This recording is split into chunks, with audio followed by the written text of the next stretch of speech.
నమస్తే, నా పేరు లక్ష్మి. వైజాగ్ లోకల్ న్యూస్ వార్తలకు స్వాగతం.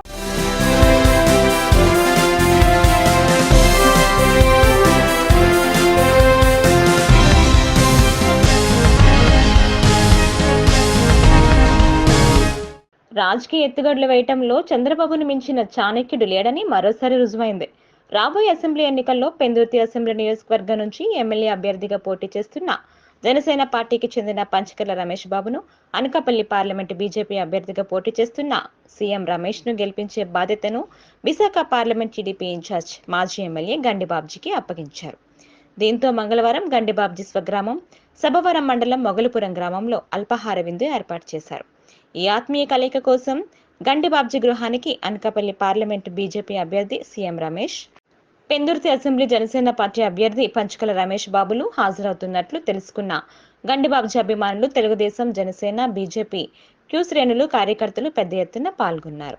దీంతో ఎన్నికల ప్రచారానికి మించిన సందడి మొగలుపురంలో నెలకొంది అంటే అతిశయోక్తి లేదు.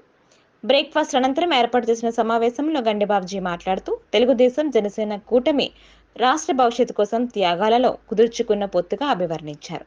ఈ ఇద్దరు అభ్యర్థులను గెలిపించాల్సిన చారిత్రక అవసరం ఉందని ఆయన పేర్కొన్నారు. చంద్రబాబు తనపై పెట్టిన బాధ్యతను త్రికరణ శుద్ధిగా నిర్వహించి అభ్యర్థులిద్దరిని అత్యధిక మెజారిటీతో గెలిపించాల్సిన బాధ్యత మనపై ఉందని కార్యకర్తలకు పిలుపునిచ్చారు. ఈ సమావేశంలో పంచకల రమేష్ బాబు మాట్లాడుతూ, రాజకీయంగా ప్రజల్లో ఎంతో ఆప్యాయత, అభిమానాలను ఒడిసి పట్టుకున్న గండిబాబ్జీ నేతృత్వంలో తాను ఎంపీ అభ్యర్థి సీఎం రమేష్లకు పట్టుదలగా పనిచేస్తామని, ఢిల్లీలో మన నియోజకవర్గ సమస్యలు పరిష్కరించేందుకు ప్రత్యేక శిబిరం ఏర్పాటు చేస్తామని హామీ ఇచ్చారు. డిప్యూటీ సీఎం గా, పంచాయతీరాజ్ శాఖ మంత్రిగా ఆయన ఊరికి కూడా రోడ్డు వేసుకోలేని ఆ మూడు ముత్యాలనాయుడు ఢిల్లీ వెళ్తే ఏం చేస్తాడు? మీరు చెప్తే చాలా ఇన్ఫ్లుయెన్స్ అవుతారు ప్రజలు, మీ నాయకులు కానీ, మీ కార్యకర్తలు కానీ. నేను ఎక్కడికి వెళ్తున్నా, సార్ బాబ్జీ గారిని కూడా తిప్పండి, బాబ్జీ గారు తిప్పితే మీకు మేలు జరుగుతుందని రోజుకి నాతో 10-20 మంది అంటున్నారు. ఇది అతిశయోక్తి కాదు, ఇది నిజాన్ని ఉన్నాడు. మరి ఆ 7 కాదన్నా, నీకు 8వ నేను ఉన్నాను అని చెప్పి. ఎందుకంటే నీకు ఒక కుటుంబ సభ్యులాగా, ఒక అన్నదమ్ముళ్లాగా నేను ఉంటాను. కష్టంలో, సుఖంలో భగవంతుడి సాక్షిగా మనిద్దరం కలిసి ఉన్నాం. ఎక్కడ కూడా ఏ ఆదేశం ఇచ్చినా, మీరు నాకు ఏ పని అప్పి చెప్పినా, ఎవరిని అప్పి చెప్పినా నేను గుండెల్లో పెట్టుకుంటానని భగవంతుడి సాక్షి.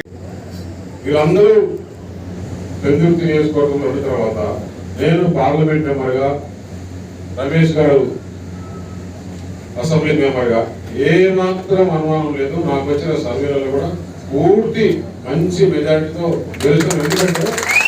ఎందుకంటే నాకు కూడా ఎందుకు తెలిసిందంటే, వెల్లంపల్లి కన్ను మూసుకొని మా మీద చూస్తే వాళ్ళ భార్య ఏడుస్తూ పోయిందంట. పోతే ఏంటి అంటే, ఏం కాదులే, మేము చిన్న గీసుకున్నాం, మేము భయపడచ్చు అని ఆమెకు ఇతను చెప్తే, ఇతను ఇంకొకరికి పోయి ఆమె పోయి లేడీస్ కదా ఎట్లా కానీ తప్పలేదు కదా, ఏం మనం యానికి చూద్దాం పట్టే ఎస్టీ మైనారిటీలు అని చెప్తున్నాడు కదా. నేను ఒకటి అడుగుతున్నా, ఒకటి అడుగుతున్నా. ఈరోజు ఆయన ముఖ్యమంత్రి కడప జిల్లా రెడ్డి సమాజ వర్గం నుంచి, కడప జిల్లా నుంచే చీఫ్ సెక్రటరీ రెడ్డి సమాజ వర్గం నుంచి, కడప జిల్లా నుంచే డీజీపీ రెడ్డి సమాజ వర్గం నుంచి, కడప జిల్లా నుంచే ధనుంజయ రెడ్డి.